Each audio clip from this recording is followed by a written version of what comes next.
Yes, Kenya. Tamu sana, yes. When Chebukati declared William Ruto the winner, and then the Supreme Court just confirmed William Ruto as the president-elect, there was a craze to join William Ruto. There was that kind of a euphoria to join William Ruto's team. And we even saw some Azimio leaders changing camps very, very fast to join William Ruto. But now, about 50 days in office, that craze seems to be dying out, and some very close William Ruto allies are now out to embarrass William Samoei Ruto. In this video, I want us to have a look at a story that has been trending for the better part of today.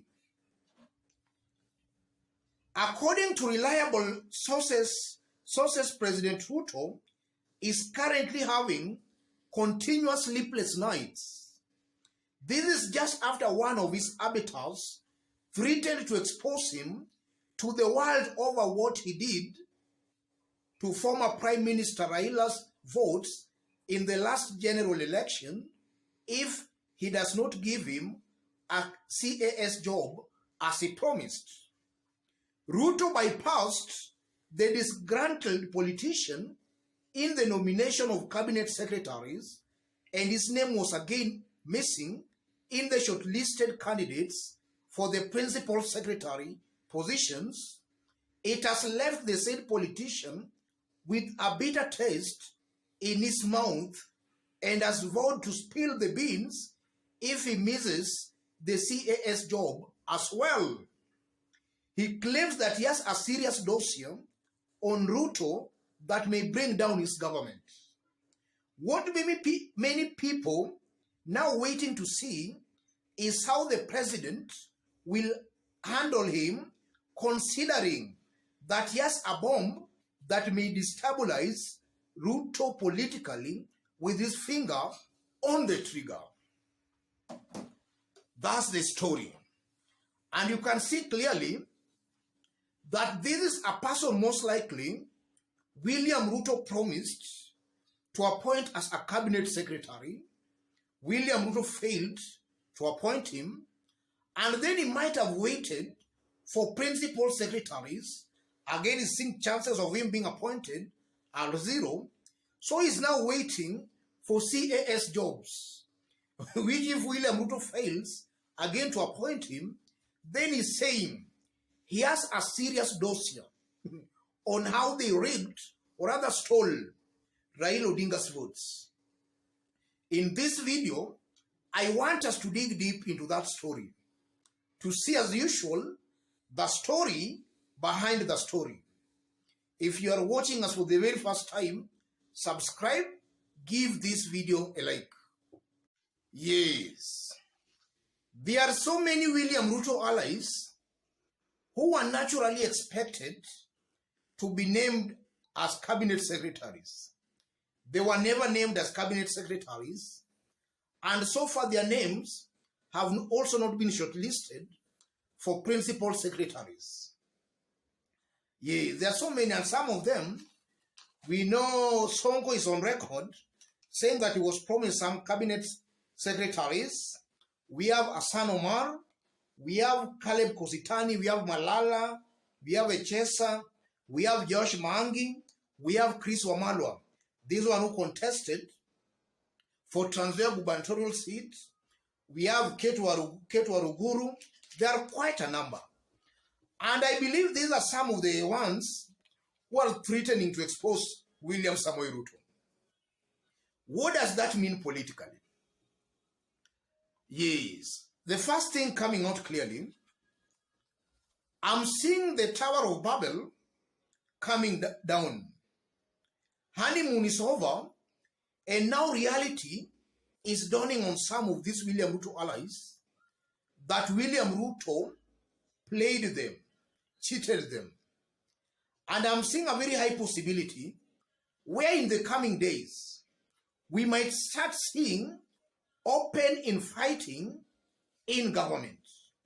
Some of William Ruto's close allies might shock Kenyans by now revealing what might have happened during the just concluded August elections.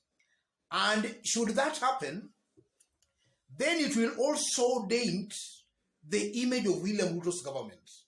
William Ruto's government will be seen as a government that forced itself, rigged itself into power. Yes. And I'm seeing that kind of a situation just happening in the coming days.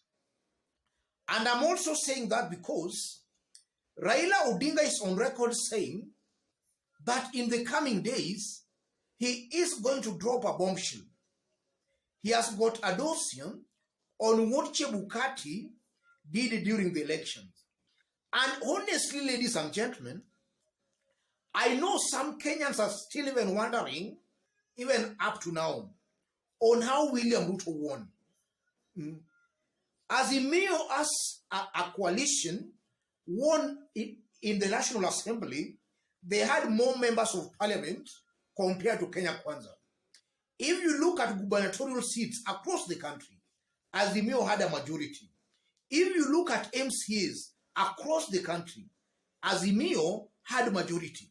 Kenya Kwanza only managed the Senate, but with only one. They had 24, Azimio had 23 elected senators. In all these other elective seats, Azimio took the day. And also if you look at the votes on how Kenyans voted, Raila Odinga beat William Ruto in 6 out of 8 regions. And in the 2 regions William Ruto won, one region, the mountain, turnout was below 50%.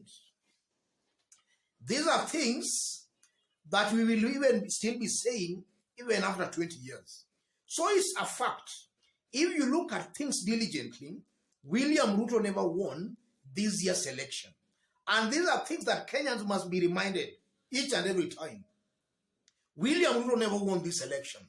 And it's obvious that some close William Ruto associates who knows exactly what happened, for maybe they were used, or rather they were also part of that plot on how things were cooked. And some of these people, ladies and gentlemen, I believe these are the people who just want to expose William Samoei Ruto. And that also puts a spot, puts the spot again on Martha Koome and her bench. And this is why I still maintain, and I've been repeating here, Martha Koome and her bench, by their continued stay in office, they are doing this country a lot of injustice. I strongly believe that Azimio team should by now have started calls for the resignation of Martha Koome and her bench. It is very clear beyond any reasonable doubt that their continued stay in office is eroding all the gains Kenyans have fought for. The weakest link in our judiciary as it is right now is the Supreme Court. Martha Koome is just too weak. She is not inspiring the lower courts. And that's why the judiciary is seen as compromised. That's why we are seeing cases being dropped almost on a daily basis. Corruption cases and even murder cases. Martha Koome is doing Kenyans a lot of injustice by her continued stay in office. And now, even before I conclude, those remarks again by William Ruto, not by William Ruto, by that perceived William Ruto ally, is just an escalation of the turmoil in William Ruto's government. William Ruto is surely finding it very hard and very rough ruling. We are now seeing cost of living is skyrocketing. There is doubt. Kenyans are hungry. Hustlers are complaining. William Ruto is not able to deliver on his promises. And we are now seeing he is now dropping some of the promises. He is going against what he was promising these hustlers. I'm seeing turmoil in William Ruto's government.